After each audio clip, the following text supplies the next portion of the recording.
Hello student, welcome back to seat by Adda 24/7। This is Anita Sharma, your history mentor.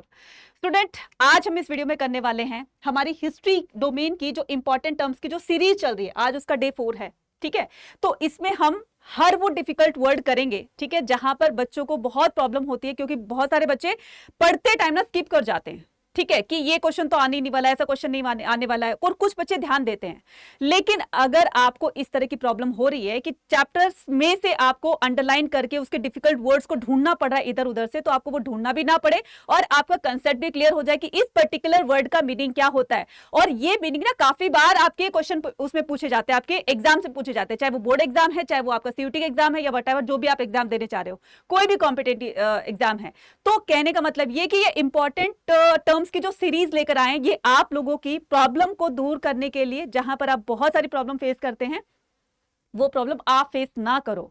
सारे concept आप one by one clear करते जाओ। तो इन difficult words के through हम क्या करेंगे, एक एक चीज को बहुत अच्छे से समझने वाले हैं। तो आज उसका डे 4 है, तो जिसने पहले डे 3 नहीं देखे हैं, उसमें इंपॉर्टेंट टर्म्स हमने करी हैं, जाकर के जरूर जरूर से देखेगा, बहुत बहुत हेल्प करेगा आपको ये आपके एग्जाम में। ठीक है, तो फर्स्ट हम इसमें देखेंगे, फर्स्ट क्या कर रहे हैं, फर्स्ट कर रहे हैं हम किनशिप। तो किनशिप क्या होता है, the person who belonging to the same family, मतलब वो पर्सन जो सेम फैमिली से, अब मान लीजिए आपके कजन हैं, आप हैं, ठीक है, या आपके फादर हैं, आपके अंकल हैं, आपके ताया जी हैं, जो भी है, तो जो सेम फैमिली से बिलोंग करते हैं उसको क्या कहा जाता है, उसको कहा जाता है किनशिप। नेक्स्ट हम वर्ड करते हैं किनफोक। ठीक है, किनशिप और किनफोक ये दोनों अलग अलग है, person of the blood relation. जैसे आपके जो रियल ब्रदर सिस्टर हैं, ठीक है, तो वो क्या कहलाएंगे, वो क्या कहलाएंगे, किनफोक कहलाएंगे। The person of blood relation, जिनका ब्लड रिलेशन है।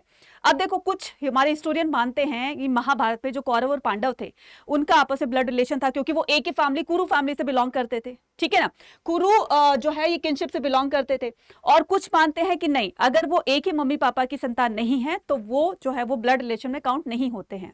लेकिन इसमें क्या बताया गया है, ओवरऑल आपको क्या बताना है, किनफोक क्या होता है, पर्सन हु ब्लड रिलेशन, ठीक है, जिनका आपके साथ में ब्लड रिलेशन है, उसको हम किनफोक में काउंट करने वाले। ठीक है, तो नेक्स्ट आता है आपका पैतृणी। बच्चे ये क्वेश्चन ना, पैतृणी और मैतृणी, ये 101% आपके एग्जाम में पूछा जाता है, तो ध्यान से समझिएगा। पैतृणी का मतलब क्या होता है, पी से लगा लीजिए पापा।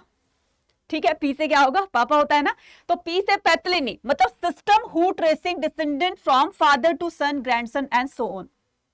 मतलब जो, जैसे मान लीजिए फादर राजा है, पापा राजा है, ठीक है, अब राजा का बेटा राजा, फिर उसका बेटा राजा, फिर उसका बेटा राजा, चलो ये तो एक थी राजा की बात। ठीक है, अब कोई भी फादर होता है, उसकी जो प्रॉपर्टी होती है, उसकी प्रॉपर्टी उसके बाद उसके बच्चों की होगी, खास मतलब बेटों की होगी। पहले तो ऐसा माना जाता था कि बेटों की होती थी, बेटियों की नहीं होती थी। तो ये तो अब तो खैर ग्रीन सिग्नल दे दिया है हमारे सुप्रीम कोर्ट ने भी, कि अब लड़कियों का भी उतना ही हिस्सा होगा जितना कि लड़कों का होता है, लेकिन पहले ये बात नहीं होती थी। ठीक है, तो इसमें बताया गया है कि सिस्टम ऑफ ट्रेसिंग डिसेंडिंग, जो फादर है उसके बाद उसका सारा जो भी उसके पास होगा, वो सारा उसके सन का होगा, बेटे का होगा, उसके फिर ग्रैंड सन का होगा, उसके पोते का होगा, and so on so on. ठीक है, अब मैंने क्या कहा कि एक मान लीजिए दुर्योधन के फादर राजा थे, ठीक है, कौन थे, धृतराष्ट्र थे। अब उसके बाद दुर्योधन को राजा बनना है, फिर उसके बाद उसका बेटा, उसके बाद उसका बेटा, उसके बाद उसका बेटा, तो ये क्या हो गया, पैतृणी, यानी कि पापा के वंश को बताना है, या पापा की जो भी प्रॉपर्टी होगी उसके बाद उसके बेटे की हो जाएगी, फिर उसके पोते की हो जाएगी। इस तरीके से जो सिस्टम चलता आ रहा है उसको क्या बोलेंगे, पैतृणी। नेक्स्ट होता है मैतृणी, system of tracing descendant from the mother. तो इसका ऑपोजिट क्या हो जाएगा, मदर, मतलब कि मदर के वंश को बताने वाला या मदर साइड का जो सिस्टम होता है वो क्या हो गया, मैतृणी से क्या होता है, मदर। ठीक है, पैतृणी से पापा हो गया। तो system of tracing descendant from the mother, जो मदर की साइड से, यानी कि मदर के वंश से का जो पता लगाते, पता बताते हैं, ठीक है, कि ये उस फैमिली से बिलोंग करता है, इसकी मदर का ये डिसेंडेंट है, मदर का ये मदर कौन से कुल से बिलोंग करती है, कौन से फैमिली से बिलोंग करती है, तो मदर की साइड से जो भी सिस्टम होता है उसको मैत्रिणी कहा जाता है।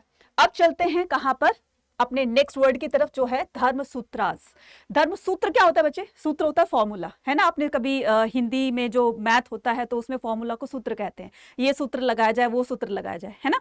आप में से बहुत सारे बच्चे मैथ्स भी पढ़ी होगी हिंदी में, तो ये सूत्र क्या होते हैं बच्चे, सूत्र होते हैं नियम, कानून, ठीक है, formulas. These are the text compose in the Sanskrit by the Brahmanas. तो इसमें सोसाइटी के लिए ना ब्राह्मणों ने कुछ नियम कानून बनाए थे कि सोसाइटी में राजा होता है, राजा का धर्म ये होता है, प्रजा का धर्म ये होता है, ठीक है, और जो है वो एक छोटी कास्ट, बड़ी कास्ट, ये मतलब उनके लिए जो जितने भी नियम बनाए गए थे सोसाइटी के लिए, हर सिटीजन के लिए, चाहे इसमें राजा था, चाहे फिर वो नॉर्मल ऑर्डिनरी पर्सन था, तो हर सभी के लिए उसमें जो नियम कानून बनाए गए थे वो किस में बनाए गए थे? धर्मसूत्र। और धर्मसूत्र को किसने लिखा था? ब्राह्मणों ने लिखा था। कौन सी लैंग्वेज में लिखा था? संस्कृत लैंग्वेज में। ठीक है, अब आता है मलेच्छास। ये मलेच्छास कौन होते हैं? मलेच्छा होता है बर्बेरियन और the outsider.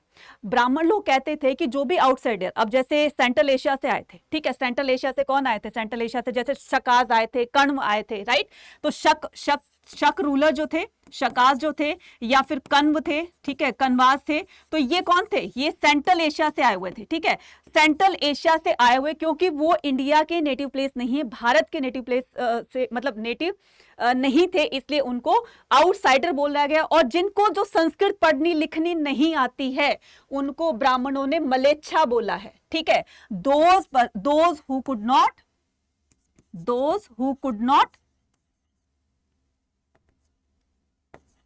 Not read and right Sanskrit. ठीक है, read and right Sanskrit.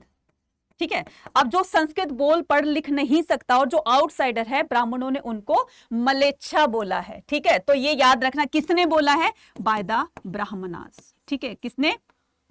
Brahmanas ने। फिर आता है श्रेणी। ठीक है, श्रेणी किसको कहते हैं?